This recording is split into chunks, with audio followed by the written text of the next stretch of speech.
Hi everyone, it's Joe here from Lawn Solutions Australia and welcome to this episode of TurfTalk, where today in studio I'm joined by a bit of a turf industry stalwart, someone that's been around for many years now in a variety of different roles, Caine James. Caine, welcome. Thanks, Joe. Good to be here.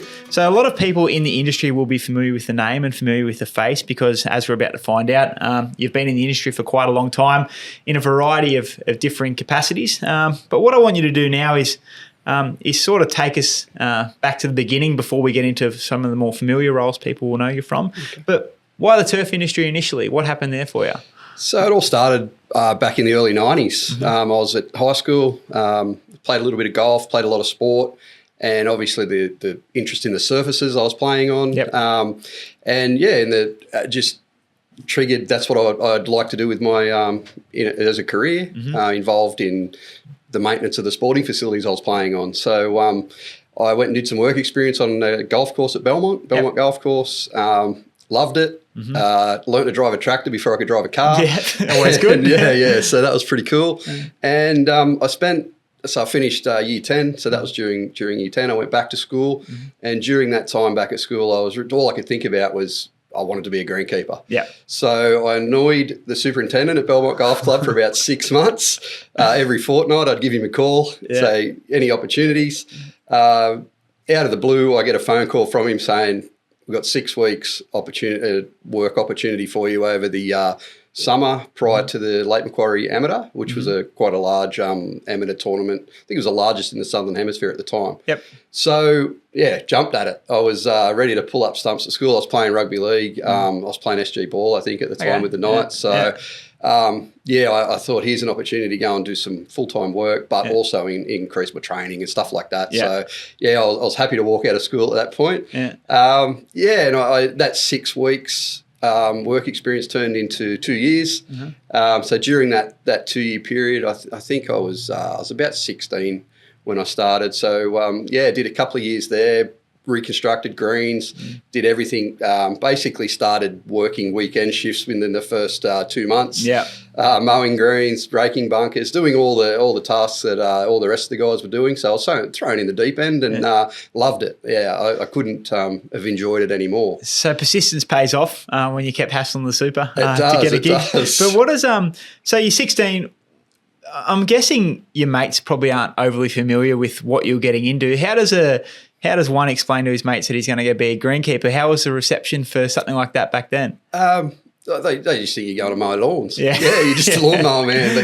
But I had a very good understanding of what it was, I suppose, because I took the time to observe what the guys were doing, and I played on these surfaces as well. So I was interested in the preparation of what goes into achieving it. And you look at grass, there was different mowing heights, there was different types of grass. So I had that interest from a young age, and I couldn't think of doing anything else. When you walk into Belmont Golf Club there, what kind of grasses are we working with? What kind of equipment are we working with? What did it look like in the early 90s? So early 90s, we had Kikuyu fairways, tees, bent power greens, a mix of bent power greens. We were Belmont at the time were pretty progressive. During my time there, they had scarifying heads on their fairway unit. They purchased a large vac, so we'd scarify fairways, clean up the fairways with a large vac. So not a lot of local courses were doing that at the time. So there was some good stuff there I was exposed to at a young age. Within that 2 year period, all I wanted to do was start an apprenticeship. But there wasn't available at the time. There was an apprentice there, so I was just a junior groundsman as such. So an opportunity came at Newcastle Council for an apprentice greenkeeper. I was successful with the role. And so I left at Belmont after 2 years and started an apprenticeship at Newcastle Council. In golf? So Newcastle Council owned a small 11-hole golf course, plus they had their regional sports ground, the number one sports ground in Newcastle. So, I jumped in and took that, and I completed my apprenticeship over a 3 year period because I'd already had 2 years in the industry. And that was good too, because a small golf course, 2 staff members, you're basically thrown in the deep end again. And you're doing everything from adjusting the mowers, backlapping, basically doing everything from day one. So you got a bit of a taste of golf and the sports or the stadia side of things straight away. Straight away. So within the first sort of, 5 or 6 years, I'd had good experience in golf, but also experience in preparing a facility for a Sheffield Shield cricket match. Okay. Right. So you did some wicket stuff as well early on. Yeah. So I spent 10 years there at Newcastle Council. Okay. And during that period, I worked, finished my apprenticeship and worked for 6 years on their number one sports ground. Yeah. And that was back in the late 90s, early 2000s. So we were still hosting a Sheffield Shield match a year. I think we hosted about 4 of those in the time I was there. We hosted an England touring side, or the England team versus Australia at women's in a one-dayer. Cool. We had the Australian Under-19 Championships. What do you find unique about wicket preparation? Because we spoke about it a little bit on this podcast before, and not a lot of people understand how different wicket prep is to probably other turf surfaces. So what did you find challenging about prepping wickets? It's basically go against the principles of growing grass. That's sort of it's trying to grow it in a heavy clay, rolling it with moisture in it. Bulleye soil at the time, was it? We had the Oberon soil. Okay. So we actually, during my time there in 2000, we rebuilt the wicket square using Oberon soil. Yeah. And so it goes against the principles of what we do every day to grow healthy grass. Yeah. So the people say it's a science and art sort of combination. So it's a balance of obviously moisture management, turf survival. So it's certainly an art form. But I suppose you're pretty lucky in the way there with Newcastle Council with the diversity you got across greenkeeping. You weren't stick to mowing bank greens or preparing a cooch footy field or a wicket. You got a bit of a taste of all three. So that went for a few years. And what happened after that? You took a bit of a career change after that? Yeah, I got an opportunity whilst I was at Newcastle Council to move into an office-based role as a project officer. Yeah. And that role included, was in the recreation space. So I was running some irrigation projects. Okay. So designs, installs. Did you know much about irrigation before then? Well, what I'd learned in the trade, and then we were quite lucky at the time at Newcastle Council that we'd have some ideas and they'd let us run with it. So we installed some irrigation on some sports fields ourselves. We did some parks. Yeah. And I took the opportunity to take lead on those things in the field. So that gave me the opportunity, I suppose, to move up into an office role that they'd seen I could run a project and had a little bit of smarts about irrigation. So, went up there, ran some irrigation projects, ran a couple of wicket reconstructions during that period. Yeah. So we rebuilt those, and we did playground reconstruction. So I was up there for 12 months. Yeah. Doing What did you find? Like, obviously, there's pressures involved with greenkeeping that people don't understand. So, is there much of a difference? Prepping a golf course, obviously, you've got the members, and you need to keep members bored, happy. You got comps there on a Saturday, you got high level competitions. How does that compare to prepping a Sheffield Shield wicket? Do you feel the pressure when you're preparing a deck for a game of that magnitude? Or? Yeah, 100% you do. It's not just prepping the week of the game. You're working into it right from if the game's early in the season, you're prepping in a facility like we had, which was a multi-use facility. So as soon as the football's off there, your preparation starts then. If it's a month away or 2 months away, you're straight into your preparation. You're selecting the wicket you're using.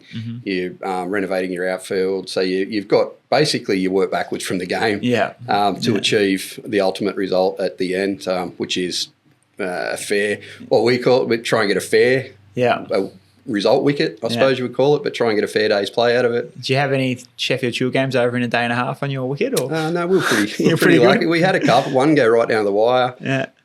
So we had some good ones. Yeah, and that pressure, I guess, if you want to call it pressure, did that responsibility help you moving forward when you're starting to prepare irrigation and that sort of stuff in an office role? Do you think it all kind of ties together? It all tied together for sure. Yeah, well, it's all about time management and just looking at the big picture.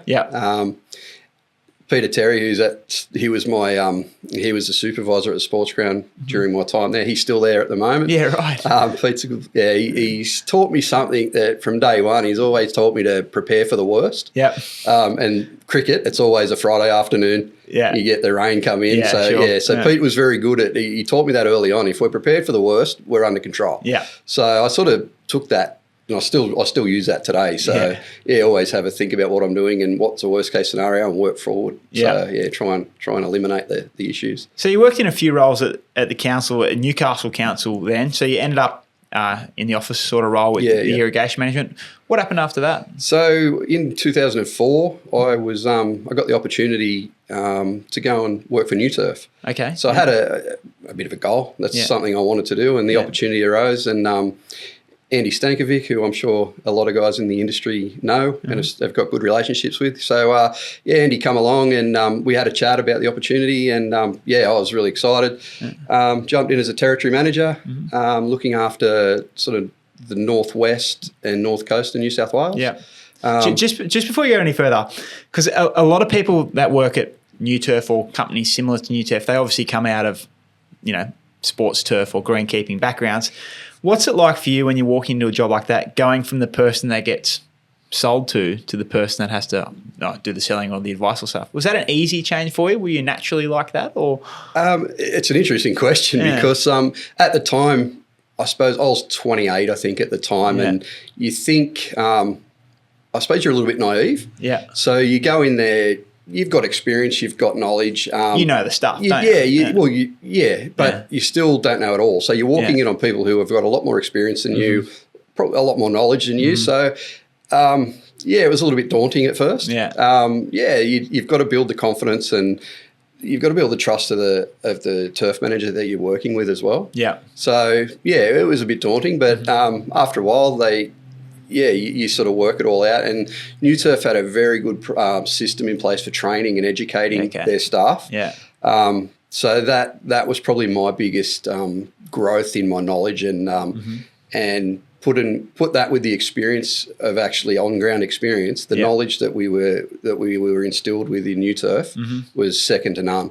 Yeah. So that it helps with your confidence when you go out there, you know what you're talking about, and you can provide assistance to the turf managers to help them get results. And who are you working with at Nuturf at the time? You mentioned Andy. Andy Stankovic, Simon Adamant, who's obviously you're very familiar with. Yes. I spent a bit of time there working with Simon. Yeah. I worked with some good guys there. Yeah. Yeah, definitely. And what kind of people, are you straight into the golf course world, stadia world there? Is that the kind of clients that you're seeing there, is it? I had a lot of local government clients and some golf clients. I had some turf farms. Yeah. So I had a good variety of clients that I was working with. Yeah. And it's interesting because you get out there and everybody's got different issues, different surfaces, different issues. So stuff that you weren't exposed to in your experience in the trade, you certainly see problems that you've never seen before. So it makes you think outside the square, and it actually develops your skills and knowledge along the way. And when you walked into the Nuturf role, looking back,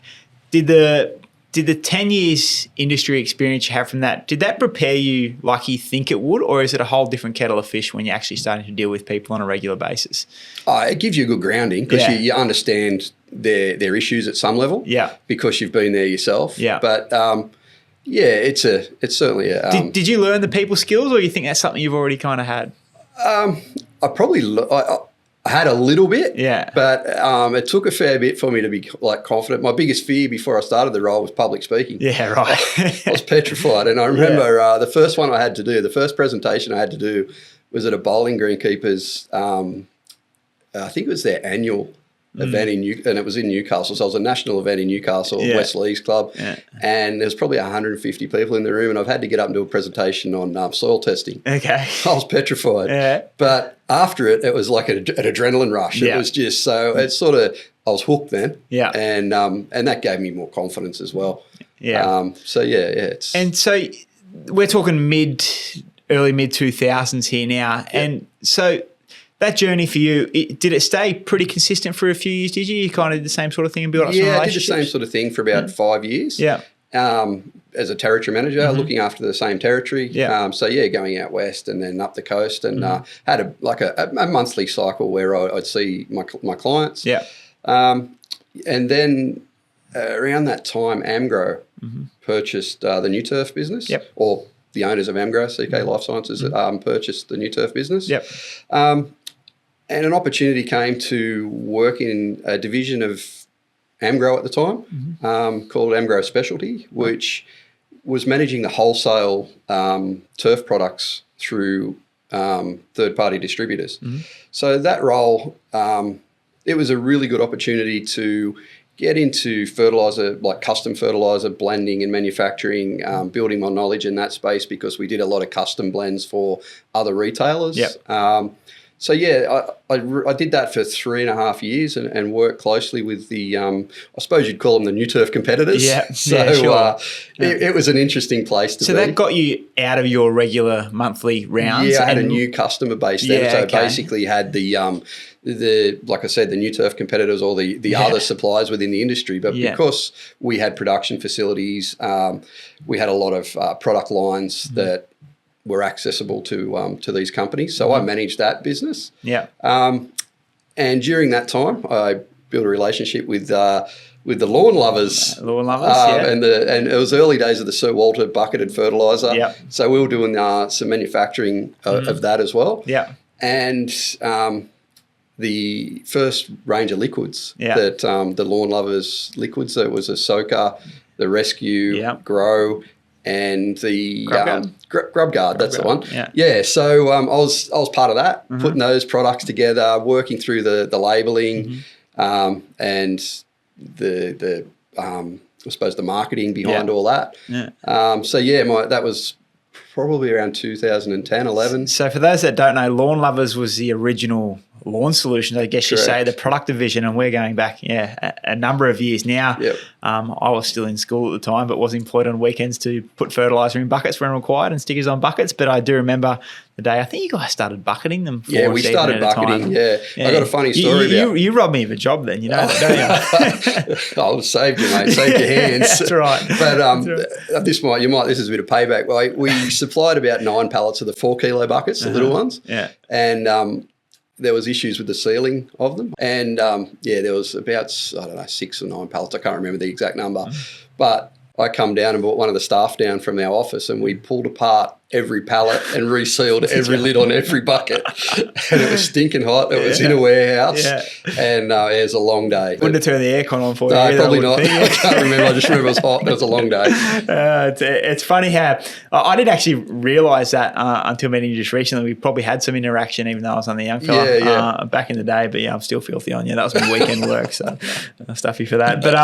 But obviously, your first few years at Nuturf opened you up to sort of the greenkeeper type clients, and the wholesale business opened you up to a whole different world. Yes. What came after sort of that? You were in there for about 3 or 4 years, you said? Yeah, about 3.5 years in that role, and was travelling, around Australia nationally doing meeting with those clients. So, What was it?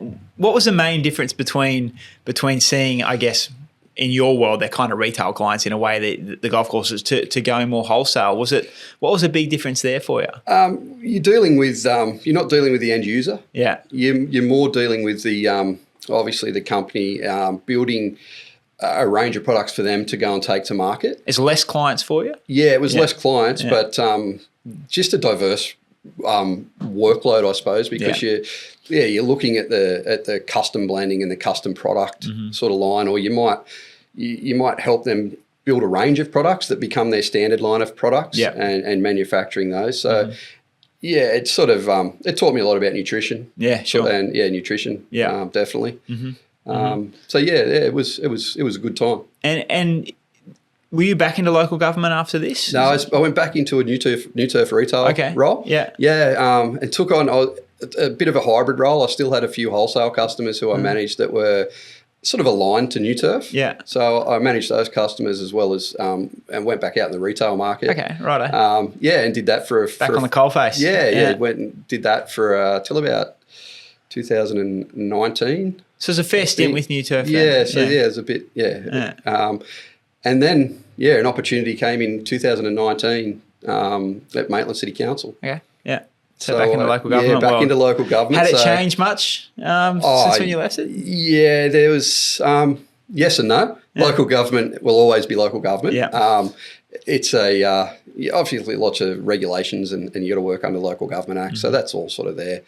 But it's a interesting place, local government, to get back into. Were they a client of yours? Yeah, they were. They were, right. I got the opportunity there to be the operations manager for the Parks Open Space Sports Grounds So what's involved with being the operations manager at a pretty large council, I'm guessing, like that? Yeah, it's a city council. Yeah. So there was about 600 employees in the council. Yeah. So my role was essentially anything that was green. Yeah. Okay. We, as far as maintenance and construction. So I managed our recreation capital works program.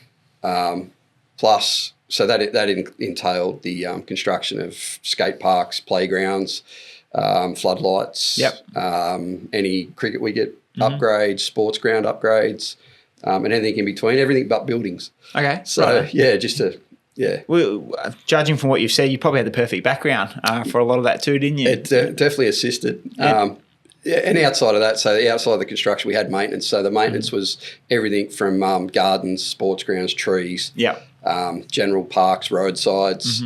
So it was pretty diverse. We had. Did you find council were doing it similar to how you used to do it back in the day, or had it changed a fair bit? No, it had changed a little bit. I suppose where I'd come from in council, I was always sports turf. Yeah. So I had to open my mind up a little bit to sometimes it's not about quality, it's just about getting it done. Yeah. And that was probably a tough challenge for me because having a sports turf background, it's all about quality. Yeah. Well, you've only got that patch to look after, don't you? Yeah. So, you're out there, the guys are out there mowing roadsides. It's just about, getting it done, making it safe for lines of sight and stuff like that. So, it was a bit to get my head around. But certainly it was an interesting role. We had 60 staff. I had 60 staff in my area. Had 13 team leaders. So a bit of diversity in there. We had Let's keep you busy. two teams of sports turf teams. So that was good. I suppose it's always where my interest was and is. Yeah. So I worked really hard in that space to make sure our turf surfaces were the best in the region, if not the state. That was our goal. Yeah. Which I'm sure we can talk about. Yeah, so you're quite pioneering in this space when it comes to cultivar selection. Obviously, we've met along this journey and had some interaction along this journey. Do you want to tell us about, you put TifTuf in. You're one of the pioneering, council's one of the pioneering people for putting TifTuf into a public sports field, I guess you'd say, public sports surface. Do you want to talk us about that journey and how that came to fruition? Yeah. So when I arrived at Maitland Council, it was 2019. In 2017, they reconstructed their regional sports ground. That had a couch variety in there that was probably not performing as well as what was anticipated. So when I started, they just got the grant and were awarded funding to build a international standard athletics venue, which formed part of the regional sports complex. Yep. So I made a point of trying to get involved early as possible. And originally it was just using the material on site and we'll put some turf in. Yep. There was no sort of focus on what, why, or how. So I got in and had a good conversation with the architects and the designers and convinced them that we need a quality surface, an all-weather surface in the middle of the athletics field, and this is the direction I want to go down. So that included using the existing material on site to build the sub-base, grade that sub-base, and then bring in import growing media and finish it the same shape as the sub-base so we got consistent depth of growing media over the whole surface. And then introduce TifTuf. Yeah. So the reason, I suppose, TifTuf was chosen was at the time there was some drought issues around. This is 18, 19? So this 20? This is about 20, 21. So I was working at the time with Hunter Water as well as part of looking at drought management strategies and stuff like that. So all the councils, Hunter Water would bring everyone together and we'd discuss basically how we build in drought resilience to sports fields and parks and reserves and stuff. So straight away, I give Brent Redmond a call. Brent showed me some TifTuf he had on the farm, and I'd read up about it, and I had the Smart Approved watermark, and the only grass to have that. So that straight away met the as far as sustainability, as far as drought resilience. That pricked my ears. So had a good chat to Brent, had a look at his farm, had a look at the grass, and decided I want to give it a crack. Yep. And what I seen on the farm was amazing. It looked fantastic. So Brent put me in contact with Pat Muscat from Nuturf. Nuturf, yeah. And and we basically worked through a process there. Pat invited me up to his farm out the back of Singleton. His turf quality was second to none. It was amazing. That's great, yeah. Yeah, so Pat ended up getting the business and solid turfed the infield at the athletics field at the regional sports complex. Because when I say pioneering, the council and yourself were very progressive, were very pioneering in this space, because you probably didn't have a lot to compare to because it was still a very new product at that stage. Like, it was on a few different instances, but it wasn't something that you could walk down the street and see TifTuf win. So what sort of appealed you post the install? Obviously, it's a very nervous time for everyone because you're never sure how things are going to go. But how did it perform initially? What were kind of things you saw in that first sort of month, 2 month, 3 month period? Just the establishment, the root growth.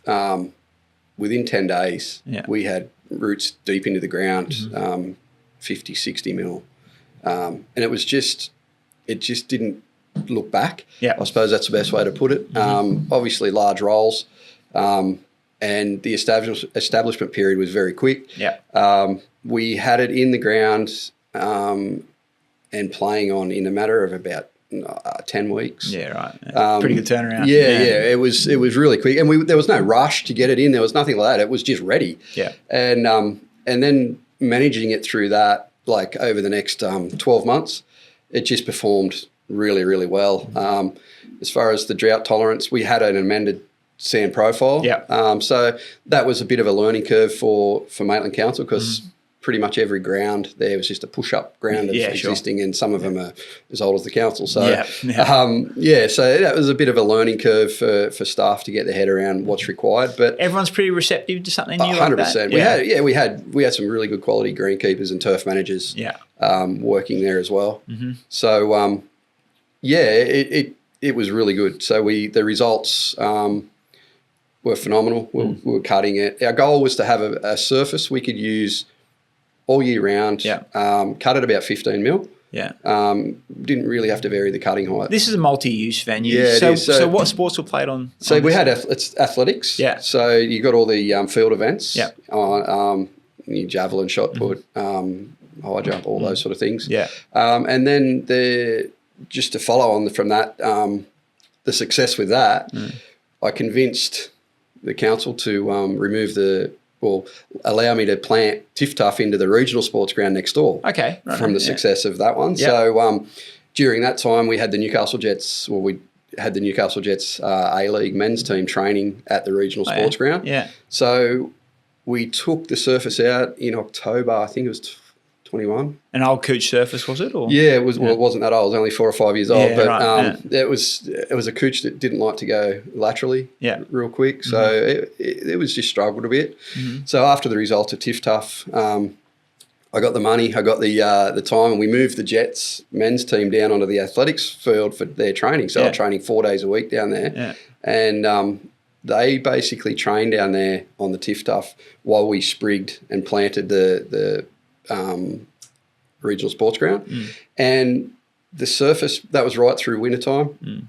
The surface, it lost a little bit of colour, but there was no wear, didn't fall apart. Didn't oversow it? No, didn't have to. Yeah. No, the surface was amazing. Yeah. And the only thing we'd put an aerator through it every third week. Yeah. Just for basically we would clegg hammer it every week for firmness for the players. Yeah. And we'd get to about 85 gravities on the clegg hammer, and we'd put the aerator through it and bring it back down to 60. Yeah. And that was just part of management, managing the surface for the players. Keep them happy. Yeah. And then we got the TifTuf into the sports ground. Yeah. And it was amazing, the coverage and the quality of grass there that we got from that sprigging. Yeah, no, process. It's great. And again, it's a credit to you and it's a credit to the council for taking the leap. A lot of other councils and a lot of other people have done that since, particularly in Victoria. I know in Victoria now, TifTuf is virtually the grass of choice for community sporting ovals. And the reason being is you can get the high-level surface without the high-level input, I think, is something that you would have agreed with. Yeah. So moving forward, like these ovals, these surfaces now are what, 2, 3, 4, 5 years old. What's the ongoing process in a place like this to keep it looking good? Is a council sporting surface in a situation where you can keep working on these ovals and keep them looking good? In the regional complex, certainly. So you've got we've got aeration equipment in-house, so scarifying, so that you get regular grooming, regular scarifying, and you don't have to, but to keep the surfaces to the standard that the expectation of obviously having an A-League team training there. Well, football or soccer is a different level of expectation than pretty much every other sport, isn't it? Yeah. We've also got the Maitland Pickers that play in the Newcastle Rugby League. They train and play there as well on the regional sports ground. So, there's a fair demand on the facility. So, the guys have got available the equipment to do the job properly. There's also, bringing contractors for top dressing, during a renovation period. But, so everything's done properly. It seems like all this has come to a bit of a point. Like you've all this experience and all these diverse roles that you had in the turf industry have kind of come almost the perfect job for someone like you doing something like this. It encompasses all facets of your career, doesn't it? Yeah, it does. It does. And that was part of the reason of, I suppose, taking the job at Maitland. It was I'd been out there for a long time helping other people grow grass. Yeah. And I just wanted the challenge of stepping up and doing something and having the input myself and getting a result with my team. So, we achieved fantastic results with TifTuf. And I was confident after I'd done the research and what I'd seen on the ground. I was never worried about choosing that variety or trying to pioneer anything. It was just, I'm confident in what we're doing and we went with it. Yeah, no, it's a credit to you again for doing the research, putting the work in, and ultimately getting the result. And just looking back on the last sort of half an hour that we've been talking, it's quite a long and successful career you've had in the turf industry. And looking back, if you want to sort of round it all off, what's it been about the turf industry in about the last 2, 3 decades that you've had? What sort of stands out to you the most? Is it the people you met along the way? Is it the type of work you've done? If you look back at your career of 3 decades in the turf industry, what's the number one thing that really appeals to you? Obviously the people. The people in the industry are great. Yeah. There's lots of good people in the industry, lots of knowledgeable people. One thing I really love is just walking away from somewhere when it's presented. I just love that finished product. That whether it's something that we've achieved as a team or something that you've worked with a client to achieve, that's the rewarding part of it.